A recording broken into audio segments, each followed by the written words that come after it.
Hello, everybody. Hope everyone's having a good week. Getting into the weekend. For the weekend, we have a really good UFC card. It is UFC 253. We went through a couple weeks of fight nights, UFC on ESPN and whatever, and finally we have a big card here. UFC 253, 2 title fights, 5-fight main card. I'll be going through all of those. As well as 2 undercard picks that I like, excuse me. But yeah, we can get straight into it. Last week we went 3-3-1 on picks. That one tie is the Niko Price and Cowboy Cerrone fight. Niko Price won the fight, but was deducted a point for an eye poke and ended up drawing with Cerrone. So yeah, I mean, overall decent. Decent week last week, and basically there's been a big trend of not many underdogs have been winning fights recently, and the underdogs that have been winning have been like pretty decent sized underdogs. But yeah, anyway, we'll get straight into it. First fight of the main card for UFC 253 is Hakeem Dawodu, 11-1 and 1 in his career. He's coming out of plus 120 underdog, going up against. Forgive me for this name, Zubaira Tukhugov, I believe, something like that. But yeah, I mean, I think this is a good fight to open up the main card. It's 2 good prospects. I get a chance to see some exposure, obviously being on a main card of such a big fight. Dawodu is an experienced fighter, just not that much in MMA and in the UFC. His background's in Muay Thai. He had a 42-5 amateur record in Muay Thai. Also went to kickboxing for a little bit, 9-0 kickboxing record, and now obviously 11-1-1 in MMA. He's got 7 wins by knockout. His 1 loss is by submission. He's fought on some big cards. He actually fought on the Masvidal Diaz card, Holloway Edgar, and Holloway Ortega. But this is his biggest stage yet, as he's actually on the main card for it. And on the other side, Tukhugov, you actually might know him, maybe not by name, but know who he is. He's the guy that punched Conor McGregor in that crazy Khabib and McGregor brawl that went into the stands. He's actually the dude that went into the ring and gave McGregor a cheap shot. But either way, he does have a pretty good record. Obviously 19-4. He's got 7 wins by knockout, 11 by decision. His most recent fight was Kevin Aguilar, who he beat. That's probably the best opponent that either of these 2 guys have faced, and he did win that one, and I think that's probably the main reason why he is minus 140 as a slight favorite. I think it should be a competitive fight. I don't really lean heavily in either direction here. I do think that Hakeem does have some value at plus 120. I think it's pretty evenly matched. So if I had to pick one, I'd probably go Hakeem at plus 120. But I also think there are some decent prop bets that you can look at this one. Fight to not go to the decision is at plus 145 right now. I think that carries value as well, as obviously Hakeem is kind of a knockout guy. 7 of his 11 wins by knockout, and also Tukhugov also shown some power and ways to end fights. But in terms of just a pick, I do like Dawodu at plus 120, starting off the card with an underdog pick. And the second fight on the card is Caitlyn Vieira, who's 10-1. She's a minus 185 favorite, going up against Ajar Eubanks, who has a 6-4 record, coming back at a plus 160 dog. I mean, this line doesn't really make sense to me. If you guys remember last week, we had Mackenzie Dern versus Randa Marcos, and the line was pretty similar to this. Dern was probably even a little bit less of a favorite. And I said last week that line didn't just make sense. That line didn't make any sense to me at all. Dern ended up finishing that fight in the first round via armbar. It was actually a great armbar. But this is just another one of those, in my opinion. I don't think the line makes too much sense. Vieira is an experienced jiu-jitsu artist, 4 wins by submission in the UFC. She started off 10-0 actually, and her last fight was a loss to Irene Aldana, who is respectable, not great by any means, but it's not like either of these 2 are going up for a title shot, so I don't put too much into that. But on the other side, Eubanks' background also in jiu-jitsu. She actually medaled in the World Jiu-Jitsu Championships from 2013 to 2016, but it hasn't really translated over to the UFC too much. She's got no wins by submission and can't really seem to pull together a pretty good winning streak, as you can tell by the record, 6-4. Obviously not that good, especially by UFC standards. She is coming off 2 straight wins, though, over Sarah Moras and Julia Alvia. One thing I will say is that both of those were late replacements in the fight, maybe not coming in at full strength, fully conditioned, and all of that. So definitely something to keep in mind. But I just don't really think that this is as close as the line shows. I think there'll be a notable difference on the ground for Vieira, which I also do expect this fight to get onto the ground for some takedowns and maybe a submission finish. But I think Vieira wins this fight relatively easily. I would look into going in by submission or by decision, but I can't say I'm super confident in the way it's going to finish, but I do think that Vieira is going to win. So I think minus 185 does have some good value there, especially, like I said, in a fight that I don't think is that evenly matched. So yeah, Vieira is my pick there. And the middle fight of this card, 3 out of 5. I think this is where it really gets exciting, in my opinion, at least.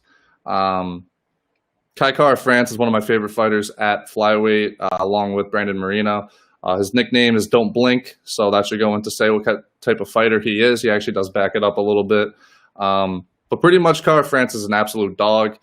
He's from Auckland, New Zealand. We'll actually see another guy from New Zealand later on the card, obviously in Izzy Adesanya. But he trains with City Kickboxing, along with, like I said, Izzy and also Dan Hooker. So he trains with some good guys, and he's right there with them, in my opinion. His only loss in the last 3.5 years of his career is to Brandon Moreno, who is right on the borderline of getting a title shot. So no disrespect there. He's got 9 knockouts, 3 submissions, 9 decisions. He's a pretty well-rounded fighter, but he also does usually win in a pretty impressive fashion. Obviously saying why I like the guy so much. But he's going up against Brandon Royval, who's 11-4 in his career, coming back at a plus 200 underdog. I just don't think he really matches up well in this fight. I would say he does have the advantage on the ground. He has 7 submission wins, but they're mostly arm bars and triangle chokes, which for people that know MMA, I don't think that, given the fight style, the way that I think this fight's going to play out, I don't really see KaraFrance being put in a position to be in either of those, unless, of course, he does get taken down. Obviously, the armbar is in play there, but it's submissions that I just don't really scare me against a guy like Kai, who will be, I think, obviously looking to strike, and I think Royval might be striking as well. And also, Royval just hasn't really fought the competition that Kai has. He did beat Tim Elliott in his last fight, but that's not really a guy in his prime right now, and that honestly is his best win. But Francis fought guys like Tyson Nam, obviously, like I said, Brandon Moreno, Mark De La Rosa. He's fought the better guys. So maybe I'm biased here, but I just don't really think that Royval can hang around with Kai for the duration of the fight. Definitely will be looking to take it to the ground, Royval. I think that's his best chance of winning, but also could see him trying to prove something by standing and striking with Kai. So I definitely like Kai to win this. Don't get me wrong, minus 240 aren't the greatest odds. So one thing I would look into is Kai by knockout is plus 420 right now, and I think that's probably worth a sprinkle because, I mean, his nickname's Don't Blink. He has the power, and I just think he's the better fighter, more well-rounded. So KaraFrance to win this fight, minus 240. And like I said, knockout at plus 420 definitely has value. Could definitely see that happening in this fight. And now we get into the first of the 2 title fights on the card. This one's the light heavyweight championship. It's Dominick Reyes and Jan Blachowicz. Reyes 12-1 in his career, obviously. His last fight was the controversial Jon Jones decision. And this is his first fight since then, but I will say that a lot of people think Dom Reyes got robbed in that Jon Jones fight. I personally don't think so, but a lot of people do. I thought Jones won the fight. But now with Jon Jones vacating the title, he gets a shot again to win it. But he has a tough out here in Jan Blachowicz. Blachowicz is 37 years old, and he's getting his first UFC title shot, and this is his 15th UFC fight. Dude's been around a while, finally getting a shot, so that's good for him there. But his late career run is coming off of winning 7 of his last 8. He's also won 3 straight in there against guys like Luke Rockhold, Jacare Souza, and Corey Anderson. People remember that stunning knockout that he had in the Corey Anderson fight. Not many people expected that, but hey, he did it. He's well-rounded. He's got 7 knockouts, 9 submissions, 10 wins by decision. I mean, the dude's got one-punch power. He throws good combos. He does have some submissions that he can work in. Although I will say he has gotten away from the ground game recently and his jiu-jitsu, but he's good enough at wrestling to hang. And I mean, a guy like Dominick Reyes isn't going to be taking this fight to the ground. So I do definitely like Blachowicz in the advantage, at least on the ground, and I think he can hang in striking. And then Dom on the other side, I think he's more one-dimensional. Although he does have a little bit of variety, but overall, you know what you're going to get from him. He's going to stand there and strike with you. And that shows in his record. 7 knockouts. Does have 2 submissions and 3 decisions. He did get he got this title shot originally after knocking out Cannonier, beating Chris Weidman, and then decision wins over OSP and Volkan Ozdemir. So he put together a good run to get that Jon Jones title shot. He definitely deserved it. And I mean, there's nothing else to say. There's 2 good fighters. There's a reason why they're fighting for the belt. They both fought former champs. The resumes compare very well. But where I think the big edge comes in this is going to be in the championship rounds. For people that don't know, that means the 4th and 5th round, as obviously you don't see those in regular fights. I will say there's always the possibility of early finishes, especially with guys like this. Reyes is an incredible athlete. It shows he had power. He always talks about how athletic he is, and maybe rightfully so. I mean, he was a former D1 safety. He was actually Stony Brook's all-time leader in tackles. So obviously that doesn't translate to UFC, but just saying, dude is athletic. And he definitely could finish it early. But if it does go, or I should say, the later this fight goes into the rounds, I think the better it is for Blachowicz. I definitely think that Dom can gas out. Blachowicz fought Jacare Souza in a 5-round main event just a year ago, November 2019. And he won that fight in a decision where he clearly took rounds 4 and 5 to secure that win. You could say he honestly got stronger as the fight went on, which is always promising in title fights. And Reyes, if you look at his history in 5-round fights, I mean, he only has 1. I will say that. Entering the Jon Jones fight, he had only seen the 2nd round 3 times in his career and had never even seen the 3rd round. Actually, my apologies. He did see the 3rd round in decisions, but had only seen the 2nd round 3 times in his career. He was putting away people early. He had 9 first-round finishes. And then, I mean, what you want to say about that fight? He lost the fight because he couldn't hang in rounds 4 and 5 against Jon Jones. He gassed out, clearly lost rounds 4 and 5. So, I mean, I don't know. The gas tank, I don't think, is there for Dom Reyes. I think Blachowicz has the advantage the later it goes. And I think Blachowicz is smart enough where he will not get finished early. And I think this fight does go a long way. So, yeah, I mean, it's possible that Dom had trained well enough and the cardio is there to go deeper into the fight, but I just personally don't see it. And when you get down to the pick, I always look at paths to victory. Obviously, in a sport like this, there's so many different ways that you can win. And Dom pretty much needs a knockout or needs to drastically improve his cardio to win this fight. While Blachowicz on the other side has shown the ability to fight for 25 minutes and fight strong. He can knock you out, submit you. He can point fight. I mean, he can do it all. I just think there's more paths to a win for Blachowicz than Dom Reyes. So I am going to go with the underdog here at plus 230. I get it. I get why Dom is favored. I don't think he should be this big of a favorite, though. And I really do like Blachowicz at plus 230 to win the belt at age 37. I know it's weird. I usually don't go for older guys, but styles make fights, and I think his style is I think he's got the better style here. So I think Blachowicz will take the belt. Plus 230, you can get some good value on that.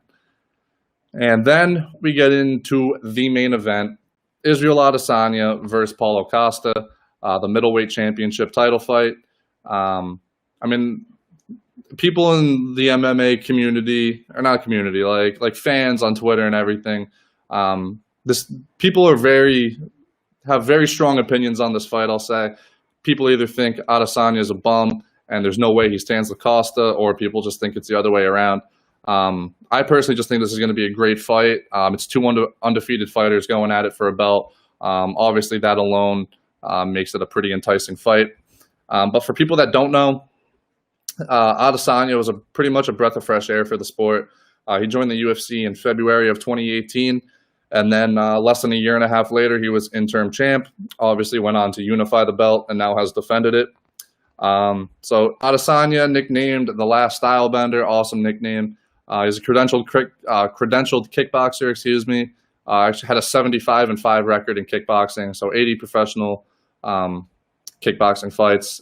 He uses an unorthodox fighting style. He switches stances a lot, a variety of kicks that come from weird angles, always trying to throw you off, and always setting things up, which is great. He even throws stuff like spinning back elbows that you saw in the Gastelum fight. You see spinning back fists a lot, not so often you see the back elbows. So, I mean, he's got it all, and, I mean, that's a huge reason why he's the champ. Definitely not a bum, as some people would like to be saying on Twitter and places like that. But let's get into Costa. I mean, he's very good. I mean, people probably don't know this. He does have a black belt in jiu-jitsu, but he does not like to use that at all. He likes to throw the hands, and he's got some of the heaviest hands in the UFC. 11 of his 13 wins by knockout. 9 of them were in the first round, and 2 of them were in the second round. And he's only gone to a decision once, and that was in his last fight. Side note, I think he lost the fight. I don't think he beat Yoel Romero, but that's besides the point. He got the decision, and here he is getting a title shot. And I mean, he deserves it. I mean, he's the all-time leader in the UFC for significant strikes landed per minute. Incredible 8.43 strikes. I mean, the dude loves to throw, and he lands, and he's got power with him too. But one thing I should probably point out before I get too deep into the fight is the size difference in this fight. Costa built like a brick. I mean, this dude's probably got top 3 physique in the UFC. He's huge. It's impressive that he fits into a 185-pound frame. But I mean, it is like he's something to look at. But on the other side, Adesanya is long and lanky. He's going to have 3 inches in height, 7 inches in reach. And obviously, the way that he fights, he uses his reach to the most. Loves throwing kicks and stuff to keep you at distance and sets you up. But yeah, I should just point that out, that Adesanya is going to be the taller and longer guy, but Costa is definitely more well built. But you can get into the resume here. Izzy went on an incredible run to get his title. Beat Marvin Vettori in the closest fight of his career, the split decision. Beat Brad Tavares, Derek Brunson, Anderson Silva. Albeit an old past his prime Anderson Silva, but still it's a name you love to see on the resume. Kevin Gastelum in the interim belt fight. That was fight of the year, absolute war, one of my favorite fights of all time. Then beat Robert Whittaker to unify the belt. And now his last fight, Yoel Romero, beat him by decision. And I know it was one of the most boring title fights in UFC history, but he won the fight. I think pretty easily, just because neither one did anything. I think Adesanya landed better. But besides the point, a hell of a run for Izzy there. And Costa's on a little run himself. Beat Johnny Hendricks, Uriah Hall, Yoel Romero. Like I said, I think he lost to Romero, but besides the point. So an impressive resume nonetheless, but when you see what Izzy has done, really doesn't compare. But I'm not saying he doesn't deserve the fight. Definitely deserves to be here. Got a lot of push behind him. But yeah, now let's finally get into how I think the fight will play out. Costa has said over and over that he's going to do what he thinks no one has ever done to Izzy. He's going to just push forward and throw the whole time, press the issue. I think it's kind of foolish that he thinks that no one's ever come at Izzy. He has 80 kickboxing fights. I would find it very hard to believe that no one has pushed the pace against him.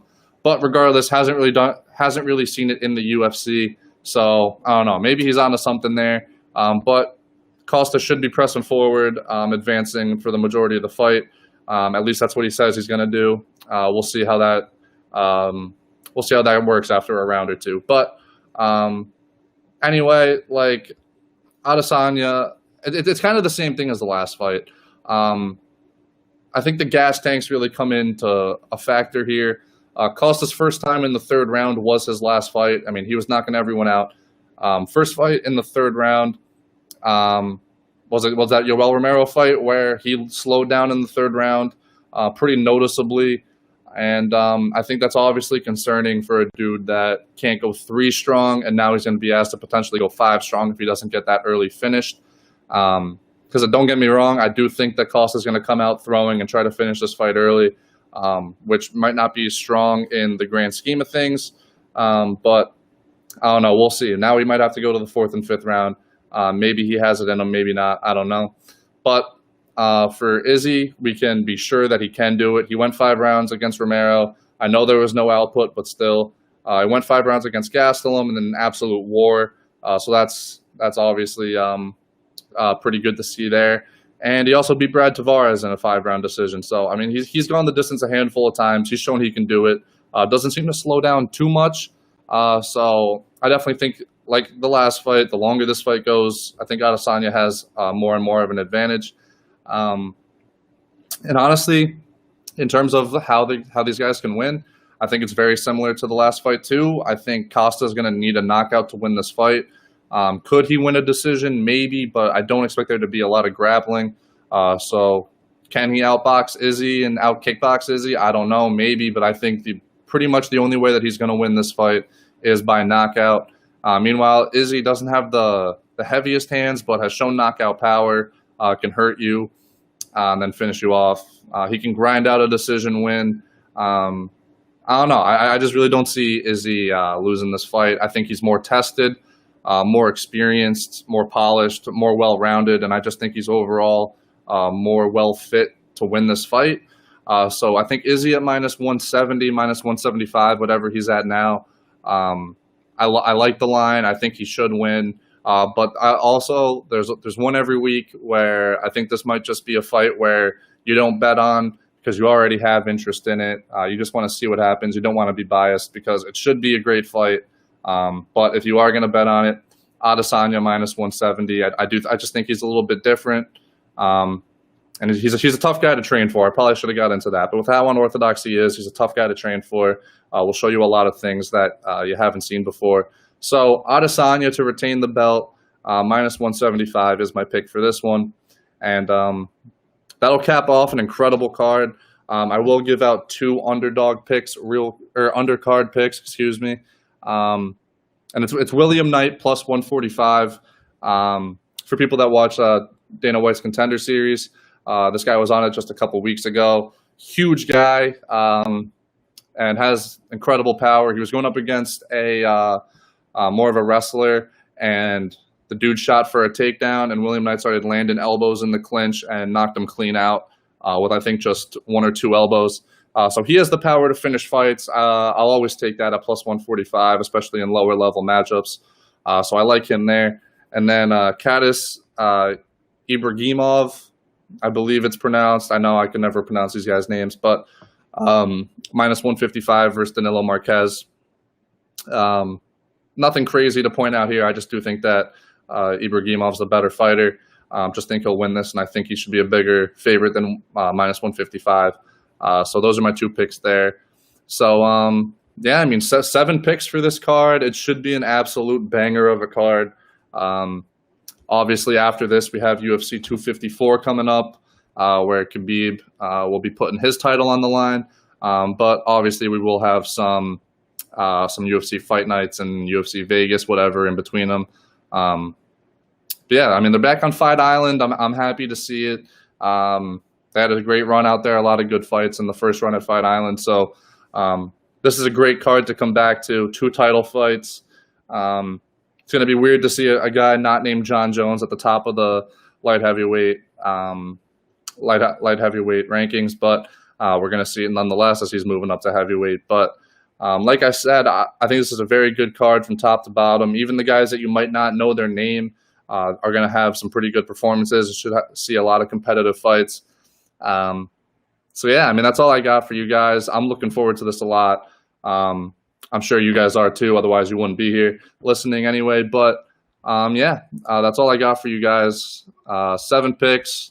I'm pretty confident in these, but even if I don't hit on these, it'll just be a great card to watch. So it's a win-win, maybe a double win. But anyway, thank you guys for tuning in. For people that want to get back on bets starting next week, I'll be here Monday through Thursday, 11 a.m. doing MLB and NBA picks, underdog picks, trying to make you guys a little extra money. We're doing pretty well recently. So yeah, hopefully I'll see you guys then. Good luck on everyone's bets this weekend, and hopefully I'll see you guys next week.